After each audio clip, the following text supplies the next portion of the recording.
Bienvenidos una vez más, gracias por darle clic a este canal. No olviden, por favor, darle suscribir, darle en la campanita.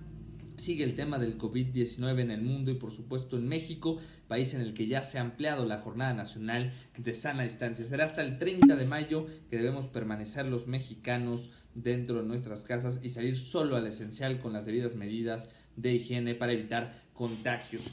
Y uno de los temas que más ha causado polémica y conversación, por supuesto, es el de los hospitales, la infraestructura, los materiales, si hay suficientes médicos o no, y por supuesto el tema de los ventiladores para aquellos pacientes que necesitan intubación. Y tuvimos la oportunidad de hablar con el académico, politólogo y analista Sergio Aguayo Quesada, quien en sus redes sociales se ha expresado acerca de este tema y por supuesto ha estado atento, hizo con nosotros un análisis de lo que sucede políticamente en México en medio de esta crisis sanitaria. El día de hoy vamos a dedicar a esta charla con el politólogo Sergio Aguayo. Muchas gracias por vernos y a continuación la conversación.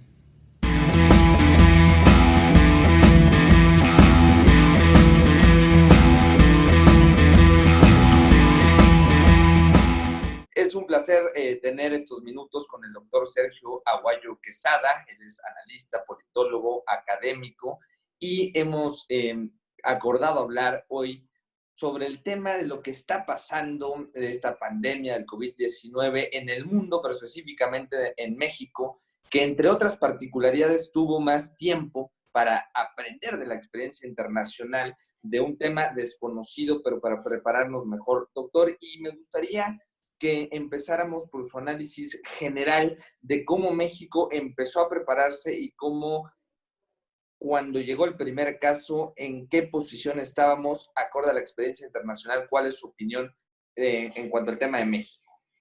Bueno, mire, hay dos versiones muy encontradas como todo en México actualmente. Una que dice que todo está bajo control, que no hay ningún problema, y luego está eh, el lado de los escépticos. Yo me confieso escéptico porque me parece que hay indicios de que no se prepararon bien, que no estaba todo tan organizado como parecía y que no están tan bien coordinados como ellos quisieran y nosotros deseáramos. Y el mejor ejemplo sería, sin duda alguna, lo que está pasando en el Instituto Mexicano del Seguro Social, que algunos hospitales se han convertido en focos de infección, tanto que Jaime Bonilla, gobernador de Baja California, ya lo catalogó como el talón de Aquiles de la respuesta gubernamental. Entonces, bueno, creo que perdieron tiempo, que faltó coordinación y que eso se debe en buena medida, no solamente, a los titubeos que mostró el presidente de la República, que no acaba de decidir si asumía lo que recomendaba Hugo López-Gatell o seguía por su lado concurriendo a mítines y abrazando a chiquillas. En fin, lo lamentable pues es que estamos aquí, la población, a expensas de sus aciertos y sus errores. Somos meros espectadores. Doctor, y precisamente uno de los temas que han estado en los últimos días y que usted ha colocado en la escena pública es acerca de los ventiladores. Sabemos que es uno de los recursos que precisamente más se necesitan y que más escasez hay a nivel mundial, pero que precisamente México tuvo unos días, unas semanas extra para poderse preparar y que se publicó un documento en el que se indica que se va a dar prioridad a los más jóvenes. Cuando haya una saturación, digamos que serán relegados las personas adultas mayores y que en un principio habían incluido a la Universidad Nacional Autónoma de México, que ayer se deslindó a través de un comunicado en el que dice que no se le consultó. Y sobre este tema usted ha sido una voz importante para esto. ¿Qué decir de la falta de ventiladores y que de alguna manera se desprecie a los más adultos? Mire, una vez más estamos ante un tema polarizado. Me indignó la forma como se difundió la guía bioética de asignación de recursos de medicina crítica, que así se llama formalmente porque lo subieron a la página del Consejo de Salubridad General el sábado sin hacer una conferencia de prensa. El lunes, el presidente y el secretario de Salud y Marcelo Ebrard no mencionaron esta guía bioética que contiene unas frases muy claras de que va a haber prioridades y que el criterio principal va a ser el de dar prioridad a los jóvenes. Lo entiendo, lo asumo, tengo 72 años, sé que si antes eran mujeres y niños primero cuando se hundió un barco, ahora somos pues los viejos al último, se quedan en el barco que se está hundiendo. Yo confieso que me molestó bastante lo que para mí era un intento de minimizar un hecho gravísimo porque nos presentaron una decisión ya tomada que como sin consultar, sin informar.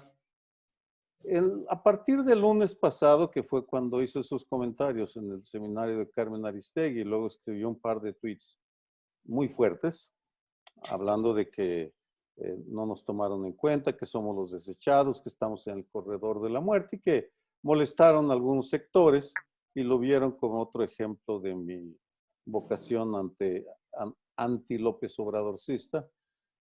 Pues yo he seguido con atención el tema y continúo viendo que no está claro. Bueno, Hugo López-Gatell dijo el lunes que todavía no había una decisión del Ejecutivo.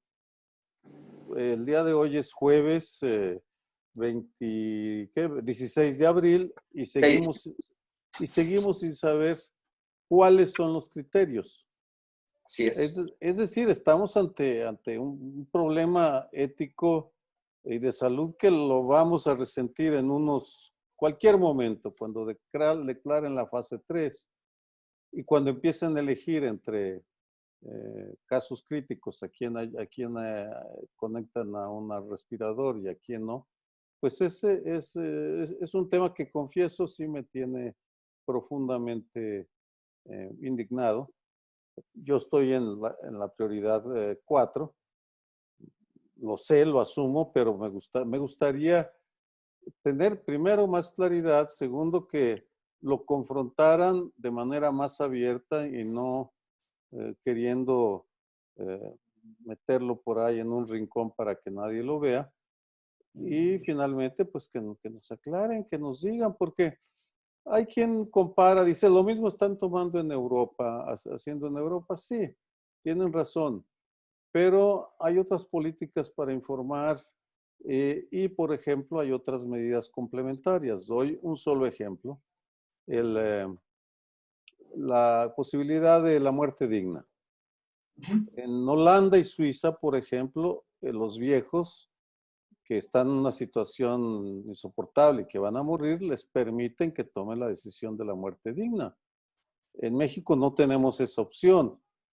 Y sin embargo, ya sabemos que si llegáramos a ser contagiados y fuera un caso grave, nos están condenando a una muerte indigna. Claro. Lo cual me indigna. Y no es un juego de palabras, ¿no? Sino que es la realidad.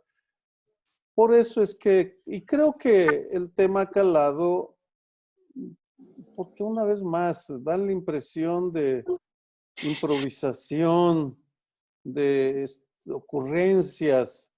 Ahora alguien me dice que la guía bioética, a raíz de que el rector se deslindó de manera muy precisa, y dijo, a mí ni me consultaron, forma parte del Consejo de Salubridad General, ni me consultaron, ni me pidieron la aprobación, es decir, era un documento no aprobado, y lo presentan y lo suben como si fuera aprobado. Es poca seriedad, es un menosprecio a los sectores que estamos afectados. Y yo formo parte estoy en la categoría de alta vulnerabilidad. Claro, Ese es mi punto de vista. y poca seriedad cuando además es un gobierno que nos ha repetido que van sobre la transparencia y el no mentirle al pueblo, ¿no? Ha insistido el propio presidente López Obrador y el subsecretario de Salud. Y bueno, ahora con este tema que estaremos atentos. Para terminar, me gustaría, doctor Sergio, que en su experiencia y en todos estos años de investigaciones que usted lleva, donde está parado México hoy ante el mundo y por lo que falta, porque todavía no hay una cura, están varias vacunas en análisis clínicos, otras apenas en desarrollo antes de poder ser probadas. ¿Cómo va a irle a México políticamente? Porque es esta crisis de salud en un ya precario sistema de salud y en muchas carencias en educación y más, y esto viene a dar un duro golpe en todos esos escenarios y en el económico. ¿Qué le espera a México y a su sociedad? Sí, qué pregunta tan difícil. Ojalá y tuviera una respuesta, pero me parece que nadie en su sano juicio se atrevería a ser totalmente pesimista u optimista, porque la situación varía mucho por regiones. Cuando uno se mete en estudiar México, se da cuenta que que lo que pasa en la Ciudad de México no es no está reflejando lo que sucede en el resto del país. Hay muchas realidades y hay entidades o municipios en donde están haciendo un esfuerzo por contener por contener de otra manera, diferente, más integral, la pandemia y que tienen una mayor estabilidad política. Yo espero, deseo fervientemente que el gobierno de la Cuarta Transformación y el presidente nos den un ejemplo de eficiencia, coordinación y sobre todo de que todos sus planes en salud, economía y política eran los correctos y que vamos a lograr superar esta crisis. Pero al día de hoy, insisto, yo estoy en el bando de los escépticos. Para algunos, ese simple hecho de dudar, de preguntar, ya me pone en la fila de los enemigos conservadores, fifís, que están defendiendo sus privilegios. Yo he sido siempre un profesor, un columnista, no, sigo recibiendo lo mismo que recibía antes del 2018, de hecho menos porque me jubilé en el 2018, lo recibo menos, pero eh, hay que esperar, ver y analizar. No tengo otra fórmula.